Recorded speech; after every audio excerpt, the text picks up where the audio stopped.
Assalamualaikum warahmatullahi wabarakatuh. Hari ini pertemuan yang ke-7 mata kuliah Technopreneurship. Hari ini membahas tentang analisis kinerja keuangan perusahaan. Oke, analisis kinerja keuangan perusahaan itu dia gambaran kondisi keuangan perusahaan dalam satu periode,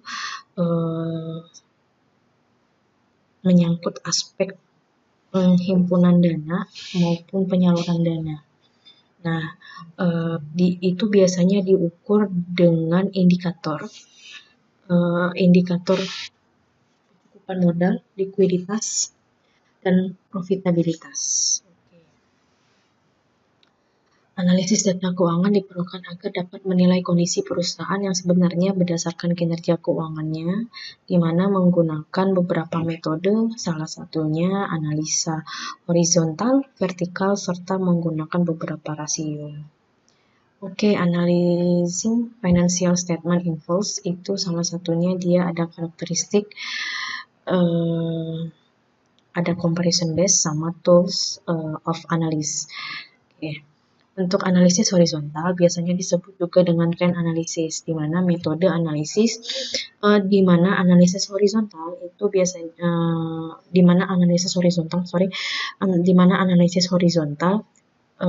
merupakan metode analisis yang dibandingkan suatu pos pada laporan keuangan di dalam satu periode terhadap pos yang sama di periode sebelumnya. Nah, untuk periode yang dijadikan patokan biasanya tahunan atau kuartalan. Oke, untuk analisis horizontal, ilustrasinya seperti ini. Untuk peningkatan aset, dia mencapai 15%. Ini lebih banyak disebabkan oleh peningkatan laba yang biasa kalau gitu dia dikarenakan ada hutang. Oke, laba kotor, gross profit itu dia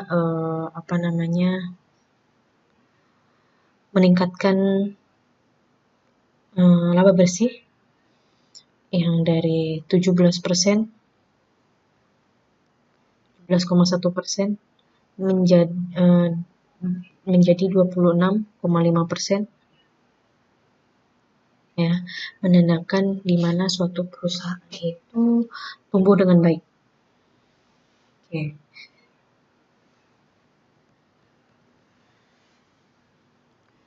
Ini untuk analisis horizontal. Ya, alokasi dananya ditahan, alokasi labanya ditahan yang dimana meningkat menjadi 38,6%. Yang dikontribusi untuk di net income itu tersedia dijadikan pendanaan ekspansi perusahaan. Oke, untuk analisis vertikal biasanya disebut dengan common size analysis, di mana analisis vertikal untuk metode analis biasanya dibandingkan dengan dua pos atau akun dalam periode yang sama. Untuk analisis vertikal dia ada pos akun total aset, terus total liabilitas dan ekuitas serta pendapatan penjualan yang biasanya menjadi faktor pembagi utama dalam metode analis vertikal. Oke, untuk analis vertikal dia ada ilustrasinya seperti gambar yang di samping di tahun 2008 sama di tahun 2009. Nah, untuk di total liabilitas dan ekuitas di mana dari 32,9% menjadi 39,7%.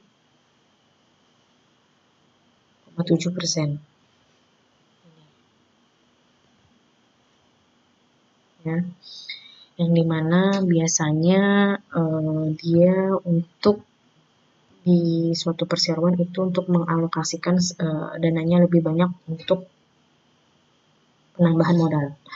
Oke, margin laba kotor atau laba bersih yang margin laba kotor dan laba bersih yang mengalami peningkatan menunjukkan perseroan sedang mengalami pertumbuhan bisnis yang positif dan menguntungkan. Oke, untuk analisis vertikal, ada dua company, ada Quality Department Store sama JC Penney Company. Untuk analisis rasio, di mana mengungkapkan hubungan antara beberapa pos yang terdapat di dalam suatu laporan, harus dilihat dari rasio likuiditasnya, rasio aktivitasnya, rasio pembiayaan, sama rasio kinerja. Nah, untuk sebuah rasio tunggal itu tidak akan banyak bermanfaat apabila hanya berdiri sendiri. Jadi ada pembandingnya. Oke, untuk rasio likuiditas, untuk asset test, interest conversion ratio, working capital ratio, sama working capital seperti ini rasio untuknya, hitung-hitungannya. Terus untuk rasio pembiayaan, debt to equity, debt to asset, solvency ratio,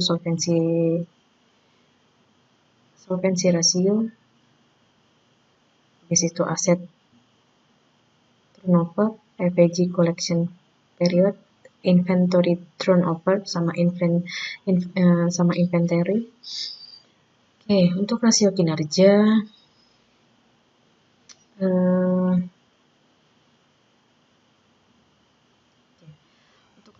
untuk rasio kinerja itu salah satunya ada ROA, ya, cash ROA-nya, net profit margin-nya. Nah, evaluasi rasio keuangan itu dia melihat rasio keuangan si perusahaannya, ada perubahan kah atau tidak, dari segi kinerjanya seperti apa, terus rasio pembiayaannya seperti apa, rasio aktivitasnya, perubahannya seperti apa, dari segi kinerjanya bagaimana. Oke. Introduction the DuPont System for Financial Analysis. Oke. Kalau DuPont System itu dia dikenal tahun 1919. Nah, untuk di DuPont System, dia di profit margin-nya dia gimana caranya mengendali keuangannya itu sebaik mungkin, yang dimana untuk profit margin si perusahaannya itu harus memperoleh laba sebesar-besarnya, dimana segala usaha untuk meningkatkan sebuah laba itu si perusahaannya memonitoring laba yang didapat. Nah, di mana yang suatu indikatornya bernama rasio profit margin. Nah, untuk rasio profit margin itu merupakan nilai perbandingan antara total penjualan perusahaan terhadap laba bersih, di mana profit margin itu gunanya untuk mengetahui kemampuan perusahaan dalam mendapatkan laba. Nah, untuk analis DuPont itu ROE-nya perusahaan bergantung pada efisiensi operasi atau profit margin-nya, terus efisiensi penggunaan asetnya, di mana untuk analisis DuPont dengan meningkatkan efisiensi operasi atau efisiensi aset, maka ROE perusahaannya akan meningkat.